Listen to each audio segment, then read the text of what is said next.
Spain sees Russian interference in Catalonia separatist vote.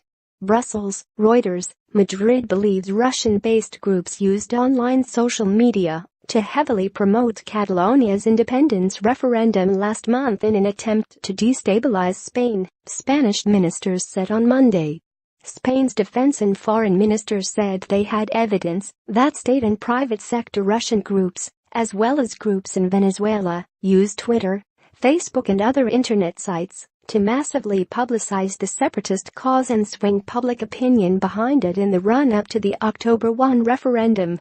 Catalonia's separatist leaders have denied that Russian interference helped them in the vote. What we know today is that much of this came from Russian territory, Spanish Defense Minister Maria Dolores de Cospedal said of Russian-based internet support. These are groups that, public and private, are trying to influence the situation and create instability in Europe, she told reporters at a meeting of EU foreign and defense ministers in Brussels. Asked if Madrid was certain of the accusations, Spanish Foreign Minister Alfonso Dastis, also at the meeting, said, "Yes, we have proof."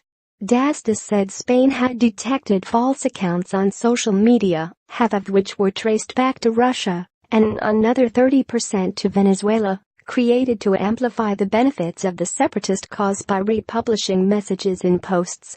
Ramon Tremosa, the EU lawmaker for the PDeCAT party of Catalan separatist leader Carles Puigdemont, repeated on Monday that Russian interference had played no part in the referendum.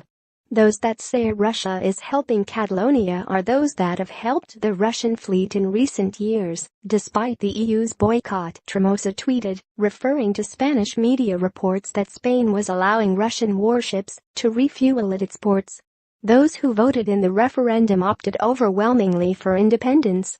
The turnout was only about 43% as Catalans who favor remaining part of Spain mainly boycotted the ballot.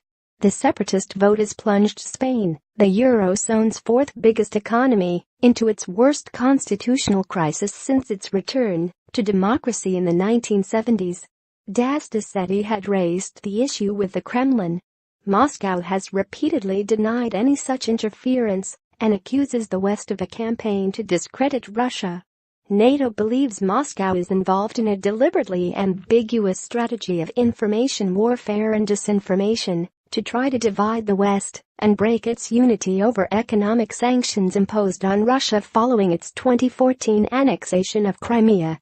U.S. intelligence agencies concluded in January that Russia interfered in the U.S. election to try to help President Donald Trump defeat rival Hillary Clinton by hacking and releasing emails and spreading propaganda via social media.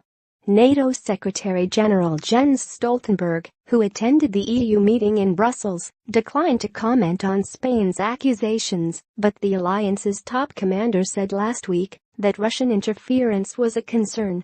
NATO's Supreme Allied Commander Gen.